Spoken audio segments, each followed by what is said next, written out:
Hey everyone, sorry for my unexpectedly long absence.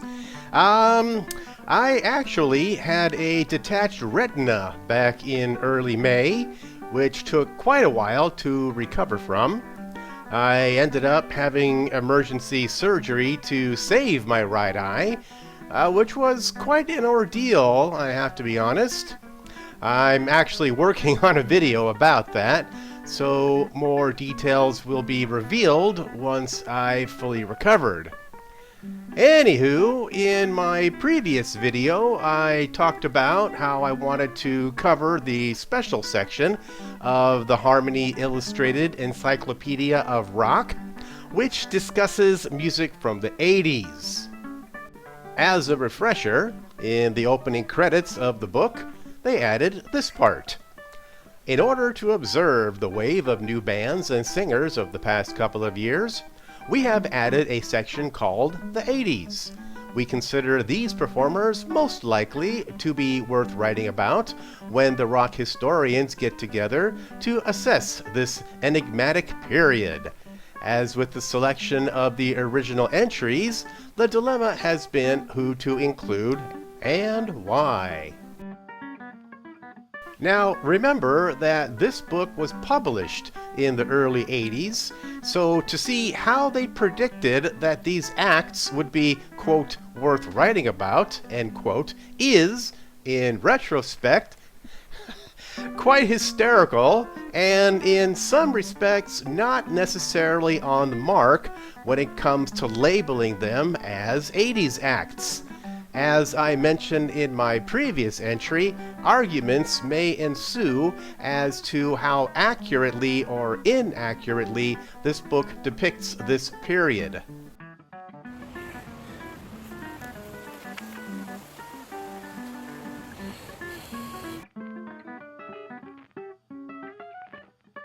AC/DC. So, just like in my previous entry, we're starting off with a bit of controversy. Are AC/DC considered an 80s act? This band was yet another staple of my rock diet back in the 70s when I was a high schooler. Their music was featured at the parties I went to and on boom boxes in halls of my old school. Does anyone even remember boom boxes? Damn, I'm old. Now, granted, AC/DC did have one of the best comebacks in music history after Bon Scott died in early 1980. Back in Black stands out as a fantastic album, and I listen to the tracks quite often. But I'm not 100% on board with putting them in the category of 80s music. I gotta be honest, I also did not care for the author's reference to the band's supposed gay leanings. Best to keep this nonsense to yourself, pal. And they only listed 3 albums in their discography? Come on, man, give me a break. Adam and the Ants. Yeah, I'd have to agree that these guys pretty much define 80s music. Very poppy, catchy, easy on the ears. So, yeah, sure. I do remember a few of these songs, like Ant music, with that weird exhaling during the chorus.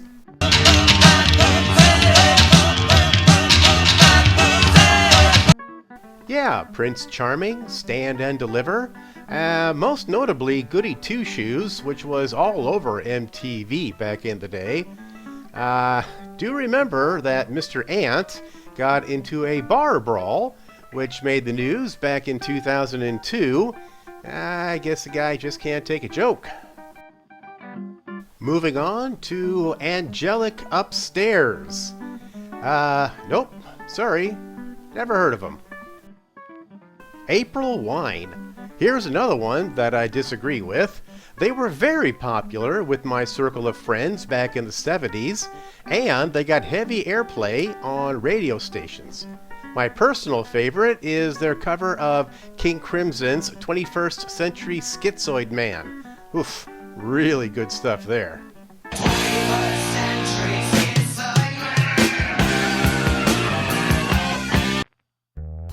Sadly, Miles Goodwin passed away just last December at the age of 75.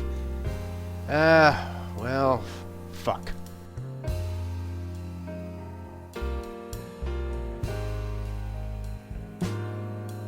Next up are ATF, or After the Fire.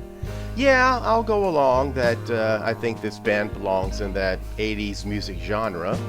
I'm only familiar with the one song which isn't listed here, Der Kommissar. Don't turn around. That song came out in 1983, so it apparently missed the cut as far as the publishing date of this book is concerned. I was shocked to read that their original drummer had a friggin' heart attack while performing on stage. Wow. Hardcore shit, bro. Bad Manners. Yeah, never heard of them. But I gotta admit that their lineup had some very colorful names. Louis Alfonso, Brian Chewett, Chris Kane, David Ferrand, Fatty Buster Bloodvessel. Yeah, there's a good name. And then we have Andrew Marcus Absent. And at the bottom here, we have Winston Bazumbies. Cool. From what I read here, their stage act must have been quite the spectacle.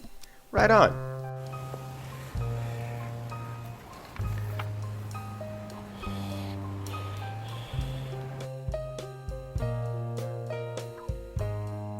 The Beat. From what I read, they are a ska reggae band. I know absolutely nothing about them, so moving on. Pat Benatar. Yeah, very strong vocals here and some good old-fashioned guitar-driven rock. I remember the song You Better Run was in heavy rotation during the very early days of MTV. So yeah, deep respect, no doubt about it. Blondie. Here we have our first, I guess, heavy hitter of this book's section. Once again, you can tell by the larger font and more page coverage. Yeah, I can see them being representative of the 80s sound, even though I remember listening to their songs on the radio back in high school. I recall songs like Heart of Glass and One Way or Another on the radio. I wouldn't go so far as to say that they were leading the charge back in the 80s, but it is what it is. The Boomtown Rats. I only know the song I Don't Like Mondays, and yeah, good song. I still have it in my iTunes somewhere. Of course, most everyone knows that Bob Geldof starred in Pink Floyd's The Wall as the main character Pink.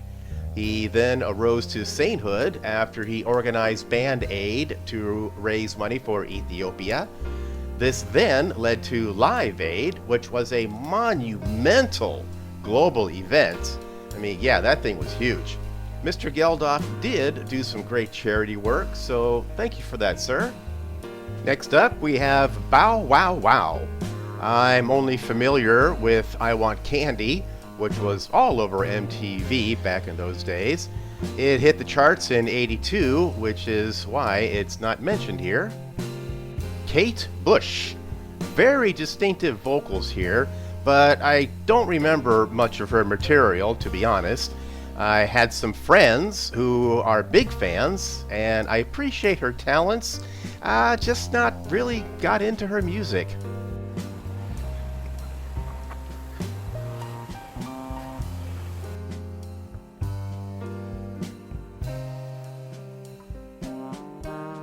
The Cars. Yes! Their first two albums are great, and I still listen to them on a very regular basis. Yeah, they were popular in the 70s, and most of my high school friends were into them. I consider the first two albums to have the rare distinction of having no misses and can be listened to from beginning to end. Besides greatest hits compilations, this is a nearly impossible feat to accomplish, in my opinion. So yeah, big fan. I do find it interesting that the book left out keyboardist Greg Hawkes. I don't know. And R.I.P. to Ben Orr, who passed away in 2000, and Rick Ocasek, who left us in 2019. Hey guys, thanks for the music. Natalie Cole. Other than seeing that she is the daughter of legendary singer Nat King Cole, I got nothing here. Sorry about that. Elvis Costello and the Attractions. Yeah, good stuff here. I didn't know about Mr. Costello until MTV came around, and gotta admit, I liked what I heard. I don't recall hearing him on the radio, and no one I knew in high school was into him, so I was definitely a bit of a latecomer. Lots of good music though, and yeah, I'm a fan. Good to know that he's still having an influence on music even these days, and apparently he is on tour with Daryl Hall of Hall & Oates fame. Hey, keep on rocking, my brother. Randy Crawford. Can't say that I've ever heard of this person, but here it goes on and reads, born in Macon, Georgia, Randy Crawford has a voice which epitomizes Southern soul in all its passionate glory. Okay, Macon, Georgia, very good. Also, at the end, says something about enhanced her growing reputation as one of the most gifted interpretive vocalists around. Yeah, so good for her, but yeah, sorry. No idea who she is. Kid Creole and the Coconuts. Huh, colorful name. Unfortunately, it's an act that I've never heard of. Apparently, the leader of the band is from Haiti and moved to New York. Not much to go on here. In the last paragraph, it looks like one of their albums was being adapted into a Broadway musical or whatever. Not sure if that ever came to fruition, but I did do a quick Google search, and it turns out they're still touring even to these days. Hey, right on, guys. Keep doing what y'all like. Christopher Cross. Yeah, I remember songs like Arthur, Ride Like the Wind, Sailing. Definitely good songs indeed. I do recall that there was a bit of speculation as to why he didn't acquire as much fame as he possibly should have, due to his looks. I remember a lot of talk about how he was supposedly too unattractive for MTV or something like that. Whatever. Hey, if you look him up, you can see that he's still touring. And wow, look at this! With Justin Hayward of the Moody Blues. How cool is that? That is always good to see. Cheers, Chris and Justin. Dead Kennedys. I gotta be honest, I never really got into punk rock all that much. I appreciate their spirit, high energy, and willingness to go against the grain, but most of it really didn't sink in too deeply with me. Looks like they're still going strong, so hey, keep it going, guys. Cheers.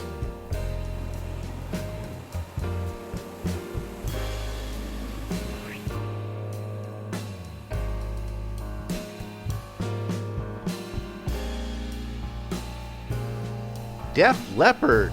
Yeah, some good hard rock and roll here. I like their earlier stuff, especially Bringing on the Heartache / Switch 625. Great guitar work there, indeed. I actually saw their Hysteria tour in Boise when Tesla were the opening act way back in 1988. I still remember because it was such an amazing show. The stage was in the middle of the arena and it rotated around and stuff, and it had this huge curtain covering everything. When the opening music played, the curtain suddenly dropped with spectacular effect. The entire stadium was on their feet throughout the show, and Joe Elliott even pronounced that this was the best show of their tour so far. Yeah, it was packed. My hearing finally came around about 2 days later, so it was a great show indeed. Devo. Yeah, that was one goofy-ass band, but very imaginative. I remember their cover of the Rolling Stones' I Can't Get No Satisfaction. Yeah, that was pretty weird. Apparently their biggest hit, Whip It, wasn't cool enough to be included here, as well as any of their songs. The fuck? Whip It came out in 1980, so there was plenty of time to add it in here, but oh well. And what the hell does Devo claim to hail from Akron, Ohio mean? What? Are you saying that they're lying about being from Akron? Come on, man. Sadly, Alan Myers passed away in 2013, and Bob Casale in 2014. Hey, rest in peace, you freaks. Dire Straits. Yeah. This is another one that I have a hard time putting into this section of the book. Granted, they really hit it big time in 1985 with Money for Nothing. And yeah, they were all over MTV as well as radio stations. But I still remember them more fondly in the 70s with Sultans of Swing. Yeah, great song, and it was played a lot back then on radio stations, at parties, and we all had the cassettes and stuff like that. In any case, I do like their music, even if it, I don't know, may have gotten a little too commercial sounding when they were at their peak. I don't know, I'm just talking. Dexy's Midnight Runners.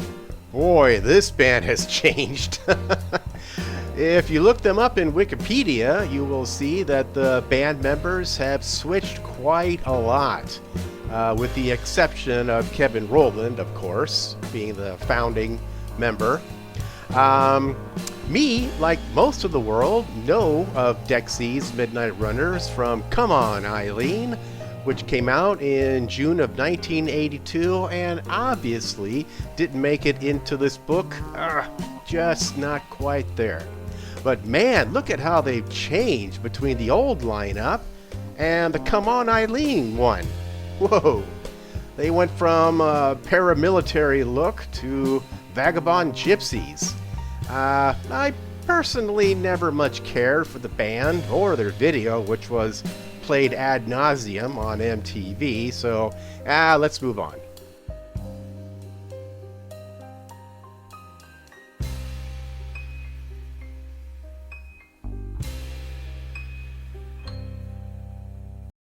Barbara Dixon. Nope, I got nothing. Charlie Dorr. Sorry, nothing here as well. Ian Jury and the Blockheads. I think I said that right. Well, I guess they were a big deal at some point, due to the large print and half a page dedicated to them, but I really don't remember them too much. I do kind of recall Hit Me With Your Rhythm Stick. Hit me, something like that. But yeah, not a lot, gotta be honest. Looks like the author had a thing for them, since in the last sentence they wrote, Ian Jury and the Blockheads remain one of the most exciting and most funny acts around. Cool.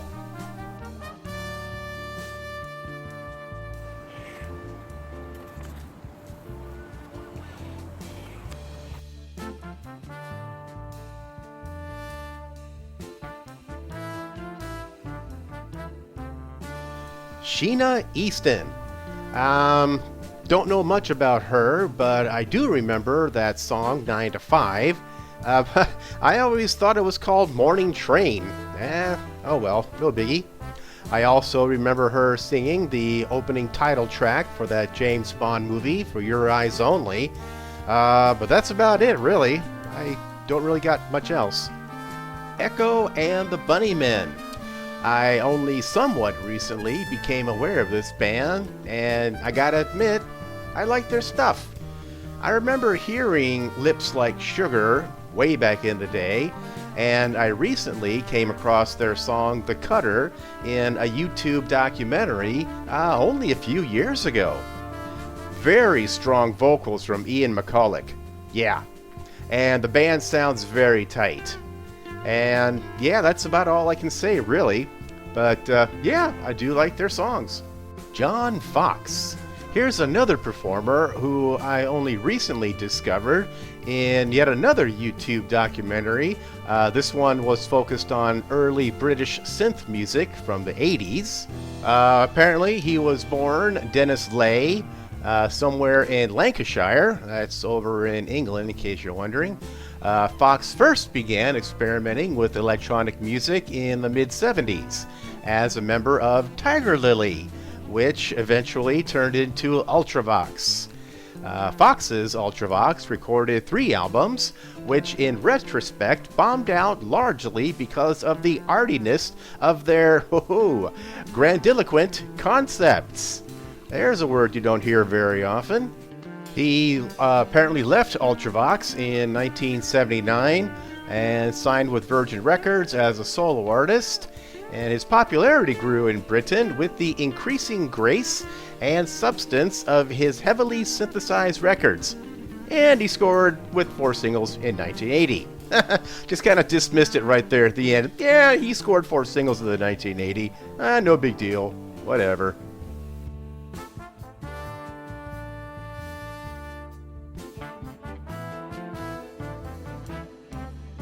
Gang of Four, another British band who I never heard of. In the last paragraph, we can see that the band are musically stationed between out-and-out funk and rock and roll, with a lot of influences of their own in their basic rocking approach. They describe it as radical dance music. Interesting. The Gibson Brothers. 3 genuine brothers, the Gibsons hail from Martinique in the French West Indies, where Latin is one indigenous music form in a culturally mixed society. Through their father's diplomatic career, the family moved to Paris, where the brothers pursued and refined their interest in the music of their childhood. Yeah, okay. Good for you guys, but sorry, I never heard of you. So, pressing on. Girl. Yep, nope, never heard of them. But according to the passage in the book at the beginning, many a band has believed the way to success lies through press hype and publicity rather than through musicianship. And the original ballyhoo, that's a good one, for a girl was strictly in that mold. The band wore makeup, had promo videos done even before they had a record deal, and lead singer Phil Lewis had a much publicized romance with Rod Stewart cast-off Britt Ekland. Yeah, she was a hottie back in those days.